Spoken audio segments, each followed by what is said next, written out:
नमस्कार विद्यार्थियों। BA part second के सेकंड पेपर के अंतर्गत भारतीय राज्य व्यवस्था में हम क्रमशः कोटा विश्वविद्यालय कोटा के पाठ्यक्रम के दिए गए क्रम में आज संघीय कार्यपालिका बिंदु पर चर्चा करेंगे। संघीय कार्यपालिका का यहाँ तथ्यात्मक भाव है कि केंद्र के अंतर्गत संविधान द्वारा दी गई ऐसी कार्यपालिका जो वैधानिक प्रावधानों के अनुसार कार्य करती हो। भारतीय संविधान में दिए गए राष्ट्रपति के पद को इसमें प्रमुख रूप से प्राथमिक दृष्टि में सम्मिलित किया जाता है। इसमें कहा गया है कि भारतीय संघ की कार्यपालिका शक्तियां राष्ट्रपति में अनुच्छेद 53 के तहत निहित हैं। भारतीय संविधान का विस्तृत रूप विभिन्न प्रकार के प्रावधानों को अनुच्छेदों में बांधकर व्यवस्था को बनाने के लिए प्रबंध प्रस्तुत करता है। इस कार्यपालिका का जो मुख्य निष्पादक है, इसको हम अंग्रेजी में बोलते हैं फेडरल एग्जीक्यूटिव, या दूसरा जिसका मुख्य निष्पादक चीफ परफॉर्मेंसर। राष्ट्रपति का भारत में कार्यकाल 5 वर्ष का होता है, जिसे राष्ट्र का प्रथम नागरिक माना जाता है, फर्स्ट सिटीजन ऑफ इंडिया, वैधानिक दृष्टि से भी और व्यावहारिक दृष्टि से भी।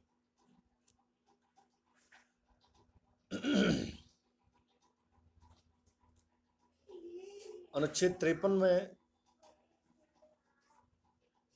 राष्ट्रपति के प्रावधान प्रस्तुत किए हैं।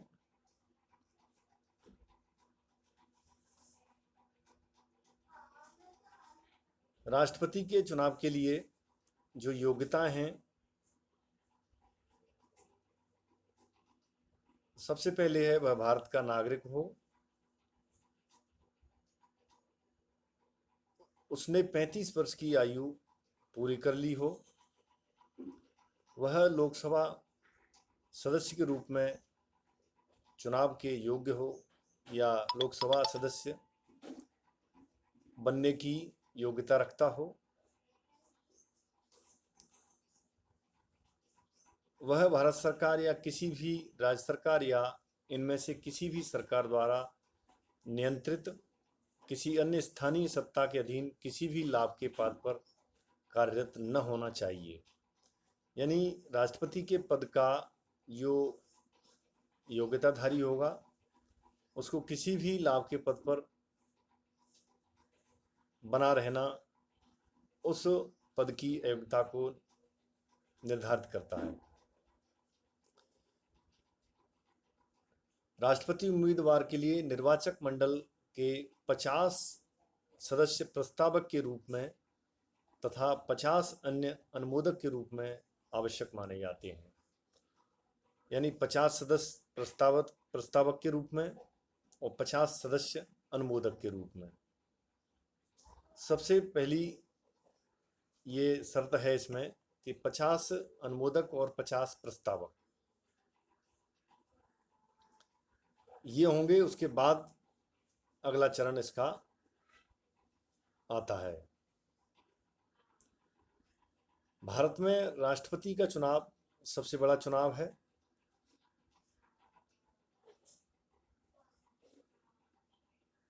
राष्ट्रपति का चुनाव अनुच्छेद 54 जो भारतीय संविधान में विनिर्दिष्ट है, एक निर्वाचक मंडल के सदस्यों द्वारा होता है। यह निर्वाचक मंडल संसद के दोनों सदनों के चुने गए सदस्यों और राज्य विधानसभाओं के निर्वाचित सदस्यों में से निर्मित होता है।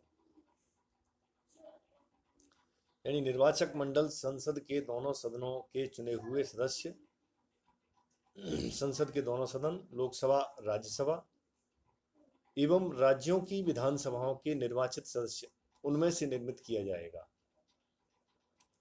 उनके वोटिंग के आधार पर राष्ट्रपति निर्वाचित घोषित किया जाएगा। फिर है राष्ट्रपति का चुनाव एक समानुपातिक प्रतिनिधित्व पद्धति के अनुसार एकल संक्रमणीय हस्तांतरणीय मत के माध्यम से गुप्त मतपत्र द्वारा किया जाता है। देखिए, यहाँ ये चीज हमें समझनी होगी कि इसमें एक तो आनुपातिक प्रतिनिधित्व पद्धति, समानुपातिक प्रतिनिधित्व पद्धति और उसके अंतर्गत एकल संक्रमणीय मत प्रणाली का माध्यम होगा एवं गुप्त मतपत्र द्वारा निर्वाचन करने का यह प्रावधान है।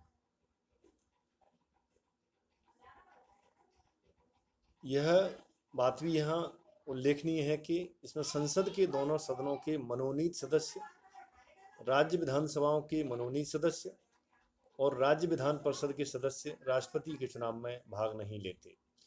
यानी वो जो मनोनीत सदस्य राज्यसभा में 12 होते हैं, वो जो 2 सदस्य लोकसभा में एंग्लो इंडियन के होते हैं, नॉमिनेट किए जाते हैं, एक तो वो सदस्य राष्ट्रपति के चुनाव में भाग नहीं लेंगे। और राज्य विधान परिषद के सदस्य, जो राज्यों की विधान परिषद होती हैं, उनके सदस्य भी राष्ट्रपति के चुनाव में भाग नहीं लेते। ये यहाँ ध्यान रखने वाली विशेष बात है, क्योंकि कई बार इस तरह के प्रश्न पूछे गए हैं कि राष्ट्रपति के निर्वाचन में निम्न में से कौन कौन भाग लेते हैं। तो वहाँ पर अगर राज्यों की विधान परिषदों के सदस्यों का विकल्प हो तो वह सही होगा। फिर है संसद के दोनों सदनों के जो मनोनीत सदस्य हैं, अगर वो उस विकल्प में हैं तो वह उत्तर उसका मान्य होगा कि ये इसमें भाग नहीं ले सकते हैं। यानी कहने का तात्पर्य, जो चुने हुए प्रतिनिधि हैं, प्रत्यक्ष रूप से निर्वाचित प्रतिनिधि हैं, जो सदस्य हैं, विधानसभाओं के हों, चाहे वह विधान परिषदों के, चाहे वह लोकसभा राज्यसभा के हों, उनको ही इसमें सम्मिलित किया गया है। यदि व्यक्ति राष्ट्रपति या उपराष्ट्रपति के पद पर हो या संघ अथवा किसी राज्य की मंत्रिपरिषद का सदस्य हो तो वह लाभ का पद नहीं माना जाएगा। अगर वह व्यक्ति जो राष्ट्रपति या उपराष्ट्रपति के पद पर है, संघ अथवा किसी राज्य की मंत्रिपरिषद का सदस्य है, तो वह लाभ का पद नहीं माना जाएगा। ये भी यहाँ ध्यान रखने वाला तथ्य है। फिर है एक निर्वाचित विधानसभा के सदस्य के मत का मूल्य किस तरह से निकाला जाता है। तो इसका सीधा सीधा फॉर्मूला है कि राज्य की कुल जनसंख्या बटे राज्य विधानसभा के निर्वाचित सदस्यों की कुल संख्या, और 100 से या 100 से इसका हम गुणा कर देंगे, मल्टीप्लाई कर देंगे, तो वह निर्वाचित विधानसभा के सदस्य के मत का मूल्य निकल करके आ जाएगा। यानी विधानसभा के सदस्य का हमें, जो उसने मत दिया उसका हमें वैल्यू लेना है, तो उसके लिए राज्य की कुल जनसंख्या, जैसे हम राजस्थान की ही बात करें तो राज्य की कुल जनसंख्या अपॉन जो विधानसभा के निर्वाचित सदस्यों की कुल संख्या, जैसे हमारे यहाँ 200 है, तो यहाँ की जनसंख्या बटा यहाँ के निर्वाचित सदस्यों की जो विधानसभा के हैं उनकी कुल संख्या, मल्टीप्लाई उसका हम 100 से कर देंगे, तो उस सदस्य के मत का मूल्य निकल करके सामने आ जाएगा। फिर है इसी तरह से, क्योंकि ये जो विधानसभा के सदस्य भाग लेते हैं, फिर है सांसद के मत का मूल्य। भाई निर्वाचित विधानसभा के सदस्य का मूल्य निकाल लिया हमने, फिर निर्वाचित संसद के सदस्य का, उसके मत का मूल्य भी इसमें निकालना आवश्यक होता है। इसके लिए सभी राज्यों के विधायकों के मतों का कुल मूल्य, सभी राज्यों के विधायकों के मतों का कुल मूल्य बटा संसद के दोनों सदनों के निर्वाचित सदस्यों की कुल संख्या, मल्टीप्लाई इसका 100 से हम कर देंगे, तो इससे एक सांसद के मत का मूल्य निकल के आ जाएगा।